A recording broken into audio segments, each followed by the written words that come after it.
Hi, I'm Yulia, and this is Burning Questions. And the topic that set the internet on fire this week is obviously, will there be peace? And we're going to discuss it together with Operator Starsky.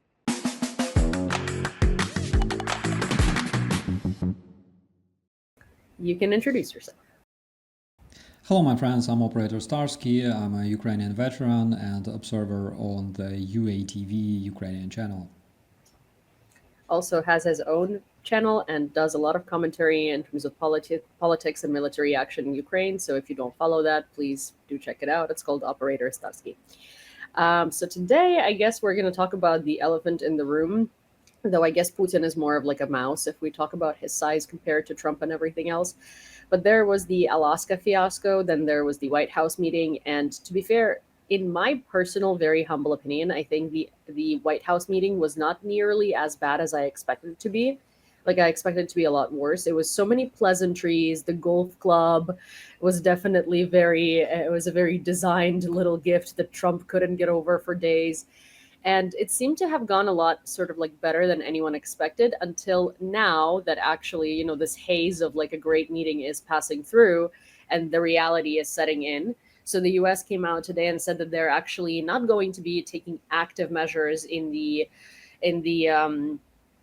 security guarantees for Ukraine. It's just going to be a trivial small rule, which is to be expected. And of course, Ukraine is not going to sign any sort of security guarantees that do not involve major involvement from the US, because then we're basically stuck with the Budapest Memorandum all over again. So, what's your take on all of that? My take is that, first of all, Putin is not just mouse. He's a mouse wearing high heels. It's very important to remember. Speaking of these agreements, Putin violated so many of those agreements. I'm literally working on a video mentioning just a few of those, and those are absolutely fantastic, from agreements regarding missiles, from agreements regarding the plutonium management and disposition and things like that, to agreements like Budapest Memorandum, 2003 agreement recognizing Ukraine's borders, including Crimea and Donbass, that Putin signed himself with President Kuchma in 2003, and Minsk agreements, of course, that were violated more than 100 times.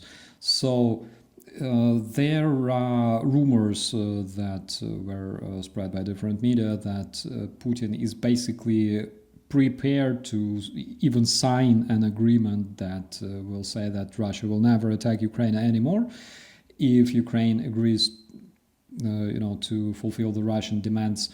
But again, who trusts Putin's agreements? I don't know such a person, because Putin will violate them. Putin's strategy that he created for Russia doesn't involve and doesn't respect those agreements. Putin's strategy involves capturing new territories, making more money, grabbing more resources, establishing Russia's dominance in the European/Asian region, but it doesn't respect any agreements, peace treaties, and things like that. They're just not there.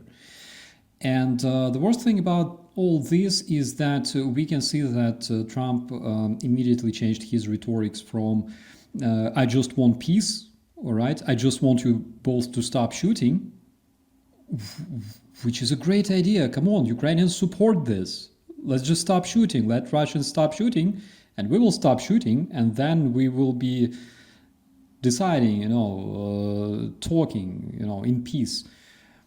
So he immediately switched from this position, which was his prime position since 2024, before the elections, to the position of long-lasting peace as a result of agreements which fulfill all Russia's demands. So basically, Russia invaded Ukraine pursuing some specific goals, and at this point, Trump is trying to help Russia reach those goals, which is something I cannot really understand, all right?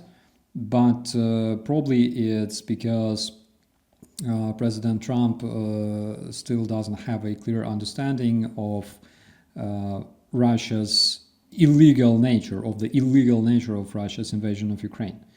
All right, that's just my position. Again, I don't hear Trump speaking about the international law, about Russia's invasion of Ukraine from the standpoint of law, of legislation. I don't hear Trump talking about Russia invading Ukraine from the standpoint of human morale, right?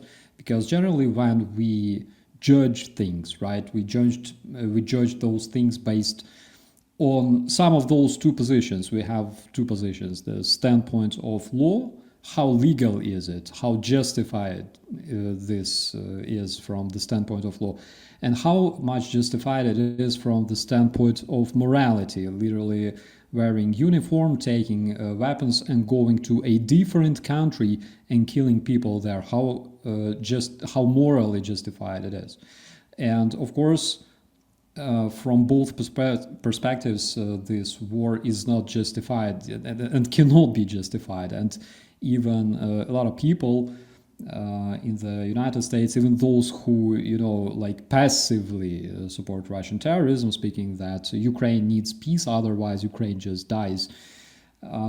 Even they completely agree that Russia's invasion is completely illegal and immoral. However, when we hear Trump talking about this, he usually says that there are Ukrainians that die, and there are, of course, Russian invaders that die because Trump respects and loves Russian people invading Ukraine, again, for the reasons I cannot explain.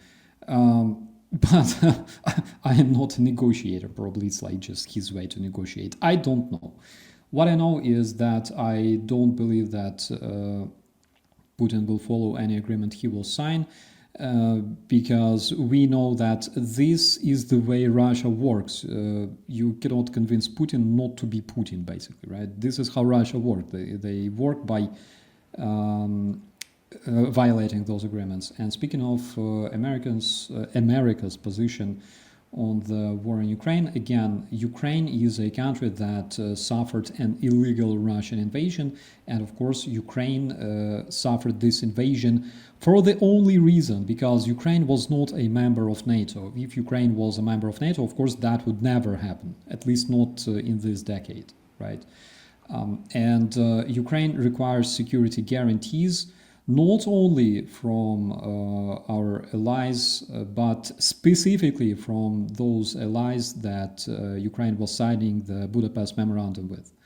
And the way Trump tries to abstain from, not abstain, abstain from the Budapest Memorandum signed by the United States when whole American citizens could finally say, thank God, one less nuclear country in the world, right? Speaking about Ukraine. I have no idea why he's trying to, isolate the United States from this agreement that was, again, extremely crucial for Ukraine. And basically it turned out to be just a piece of paper that nobody cared about. I mean, most of the international agreements are, right? And one of the things that I wanted to bring a lot of attention to is sort of the point that you mentioned about Russia and Russia's demands. So when we were talking about this lasting peace this time, and this time the media is covering it from the perspective of like, oh, the ball is in Zelensky's court. Like, Ukraine is going to decide its fate. Ukraine's future is in Ukraine's hands. And it isn't, because everyone is acting as if Trump went to Alaska and negotiated some fantastic deal. But in reality, Russia's demands haven't changed from those that they were a month ago or 2 months ago or 3 months ago or last time that they've spoken, right? It's still the same absolutely heinous, asinine bullshit. Like, it's still the same. Zelensky has to go. Has to be demilitarized. Forget about NATO. Forget about the EU.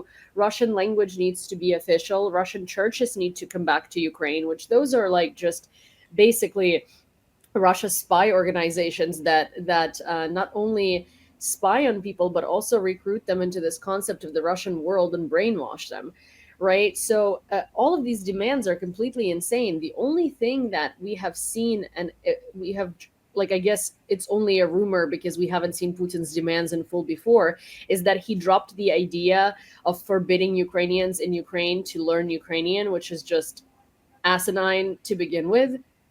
So his demands are the same, and signing this piece of paper and agreeing to this lasting peace is basically giving Russia absolutely everything that Russia wants. And now Russia doesn't only want to keep everything that they have and for Ukraine to recognize like Crimea and other territories as Russian. They want the part of Donbass that they can't invade. And they keep saying things like, "Oh, if you give us this, then we promise that we're not going to invade Kyiv." Like, sweetheart, it's been a year and you couldn't capture more than 1% of the territory that you've already captured. Like, you can't invade anything. Yeah, There is and a lot of, yeah. at the same time, just yesterday, 2 days ago, Lavrov said that Russia's main goal was not to capture territories. However, that is exactly what they demand from Ukraine. They say, we only wanted to protect Russian citizens. Why don't you just invite them to Russia and give them citizenship, right? It's so easy. But that is exactly what they demand from Ukraine, to give Russia the territories. And you can ask any military expert, more or less credible military expert, or at least a person with military experience and understanding of strategic situation, and they will tell you that Russia's primary goal is not peace of Ukraine, it's basically whole Ukraine. Russia is not interested in capturing just like a corridor to Crimea, the land corridor to Crimea. Russia is interested in capturing the Carpathian Mountains because that is a great buffer and protection against the neighboring NATO army, right? So which those. which, speaking of, I'm sorry for interrupting you, but last night, for the first time, I guess, since the beginning of the full scale invasion, the Carpathians were attacked by Russia. And one of the places that was really heavily targeted is Mukachevo, which I would say is a place that has never seen really like actual, war bombings or anything like that, because it's quite far away. And Carpathian Mountains are considered like the safest region of Ukraine, because not only can Russia usually not reach there, it's also way too close for comfort to Hungary. Yeah, absolutely, and even our Polish neighbors today also had chance to get acquainted with Russian terrorism a bit. Once, Um, Once again, yes. And the problem with those demands is that they were the same demands that Russians issued to Ukraine in 2022 in Istanbul. Basically the same, nothing changed. They keep pursuing the same goals. They don't want to change anything. And at this very moment, we can see that President Zelensky is being pushed to accept those demands. I'm not even mentioning the fact that there were so many threats to pose sanctions on Russia, to place those incredible secondary sanctions on the consumers of the Russian resources and yada yada. But in the end, we came to Istanbul 2022, and the biggest, like the worst thing about this, from my standpoint, is that at this very moment, Putin is agreeing to everything. He agrees to like presidential meeting and yada yada. First thing we should look for is, of course, when Putin will say, however, it will happen. I agree. I want peace. However, and we are expecting this, however, to finally be, expressed, because this is something that inevitably happens when you talk to Putin. But the worst thing that I mentioned is if something fails in the upcoming negotiations, Zelensky will be blamed. And that is the worst thing, because again, we want ceasefire. We are not against this ceasefire. When Trump says that Putin said he doesn't want a ceasefire, that is literally what Trump and Putin say. Putin doesn't want a ceasefire. welcome to the real world. And I'm really glad that they speak about it openly now, all right? That Putin doesn't want a ceasefire. And this is something that we talked about since March 2025, and something that we talked about basically since 2014. He doesn't want a ceasefire. Thank God that Donald Trump had a chance to finally understand this and say this, all right? And I hope that people will remember these words. So the very idea of this long-lasting peace that can be established like this immediately is completely wrong. From any standpoint, it doesn't work like that. It requires a lot of negotiations between two parties. And of course, the primary ground, the primary foundation for such negotiations must be a ceasefire that Putin doesn't want. Yeah, well, it's kind of like it's not hard to comment on this. It's very easy to comment on this, in fact, because the only party that has any sort of benefit from this, from these conversations, from these visits to Alaska, is Putin, right? And like we're already seeing how Zelensky is being framed in this media round as he's responsible for what comes next, you know. And again, I want to stress that it's being portrayed to the public as if whatever he's offered right now is somehow different from what he was offered before. And everyone understood why it's not up to Zelensky and it's not in his hands like a month ago, right? Because everyone understood that these points were absolutely ludicrous. They were ludicrous, and Russia was just saying whatever they can in order to win time and delay any sort of resolution so they can regroup and they can have more weapons and they can send them more weapons onto Ukraine, right? Now the rhetoric is being spun as if like, well, after this conversation, now that things are different, it's now up to Zelensky, but things are not different. But they're being spun to look as if they're different, because in reality, and I don't even mean like superficially, I mean absolutely true to fact, not a single point in Russia's demands has changed. Trump didn't negotiate anything in Alaska. The only thing that happened in Alaska is that the media was spun the way that Russia would want it. Putin is now not internationally isolated because he was able to step on U.S. soil, and and that's basically where we're at. So the only party benefiting from this is still Putin, and Russia is definitely celebrating this talk because it's only made things better for them. Now Putin is inviting Zelensky to Moscow to have a bilateral agreement, which, right, let's just send Zelensky to death, right, into the enemy's lair, right? And of course, if he doesn't accept that, then people are going to blame him for not wanting to meet with Putin. Absolutely. Putin, who shot Nemtsov, who poisoned Navalny, who killed Politkovskaya and tens, if not hundreds, of Russian oppositionists, he will be, of course, very, very happy to see Zelensky in Kremlin. 100%, but it 100% won't happen.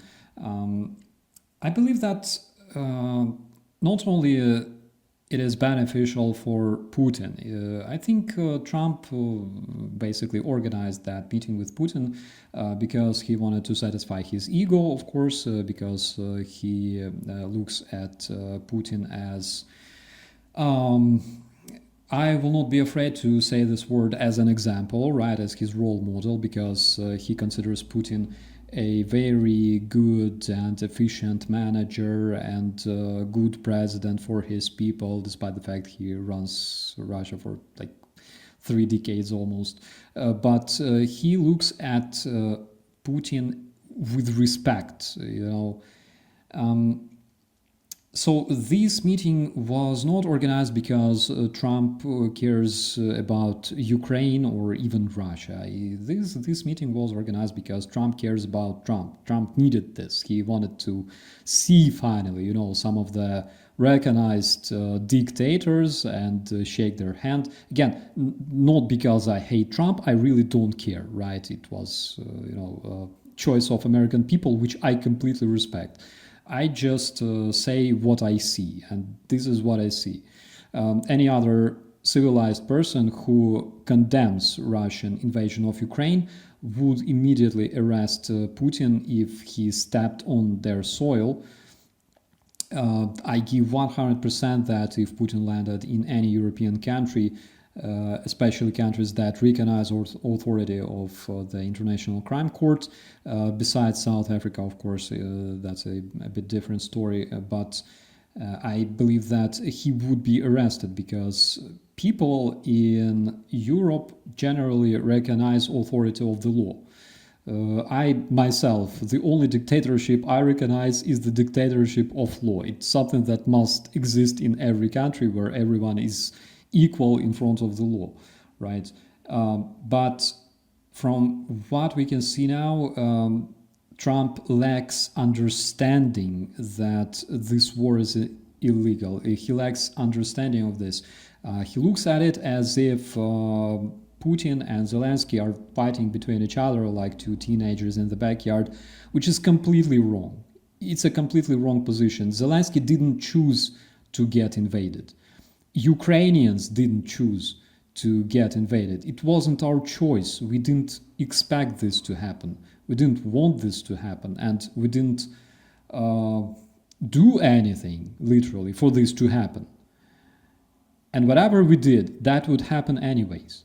Yeah, exactly. And we're only defending ourselves. Like again, we're talking about peace, right? And day that we're talking about peace, every night we're being shot at with ballistic missiles and swarms of drones and cruise missiles and whatever else reaches whatever territory they're shooting at. Because in Kyiv, it's ballistic cruise missiles and drones, but also in easternmost parts of the country, they also shoot cluster munitions. They shoot, whatever else. Like there's so many different things. There's also artillery going off. So it's Ukraine is under attack and under target 24/7. Just because people don't hear about Lviv or Kyiv or or Odessa or any other big cities doesn't mean that small towns are not being demolished to like and carpet bombed to the ground. Like for instance, we have a very very difficult situation right now in Pokrovsk and Dobropilla, and while the Ukrainian military is able to repel the Russian invasion, and also like I guess they've made a lot of progress in that area, it's still horrendous. There's so many people being deported. There's so well, not deported, but well by Russians, but there's so many people being replaced, and there's so many people that need evacuation. There are so many people that are displaced these days, and it's hard, and people are not necessarily paying attention to it because these are not these huge big bombings on the news. The only things that make it on the news, if Russia, I don't know, bombed like a massive children's hospital or something. But when Russia bombs apartment buildings every day and people die every day, it doesn't make it there. I'm sure that this morning everyone woke up to the news of Lviv being bombed, right? Because it is out of the ordinary. Russia bombed Lviv to like an extent to which they did yesterday, maybe 5 times throughout the whole 3.5 years. So when that happens, it makes international news. But when Kyiv gets bombed all the time, or when Dnipro gets bombed every day, or when Odessa gets bombed every day, no one cares because it's the same thing over and over again, right? So people think that we live in between these like episodes of like one big bombing once a month, but we don't. We live with drones flying into our windows every night. It just doesn't, it just doesn't make it on the news because it's not huge and there are not that many fires, and you can't show it as like a big blown up picture of firefighters fighting a fire larger than life on like the New York Times cover or something. So all in all, I think that these entire talks with Putin first of all, in my opinion, I think inviting Russia to have a seat at the table is already a mistake and is already a win for Russia. But of course, I mean, we can't convince the US that way, or we can't necessarily. No one's going to listen to us when we say it, so we have to just kind of accept it and roll with the punches, right? But generally, all that these recent talks are doing, they're not bringing the end of the war closer. They're only making it worse, and they're only giving Putin more I agree with you. And you know what would would make headlines instantly. If Putin said, I want to demonstrate that I want peace and I agree to the ceasefire, that would make incredible headlines. But unfortunately, that is something that we will never see. Well, Unfortunately, at this point, the international leaders, and I'm talking about Trump specifically, they don't even want to see that. They don't even require that from Putin. Putin must demonstrate that he wants peace. With his demands to Ukraine, that is not a demonstration that he wants peace. That is a demonstration that he still has his yeah. dictator's ambitions, that he still wants to capture territories, blatantly capture territories, no NATO expansion, no repressions against Russian-speaking people. He only needs territory. That is his demand. That is right there on the paper. But if we're talking about even this agreement, right, even those talks, he needs to demonstrate that he's ready for peace. We cannot speak about peace while our cities are being bombed. Today there were up to 700 Shahed and missiles flying at Ukraine. Likely majority were intercepted, but still we have several impacts. Some of them very nasty. In Odessa, for example, again Lviv, the Warsaw impact, same stuff.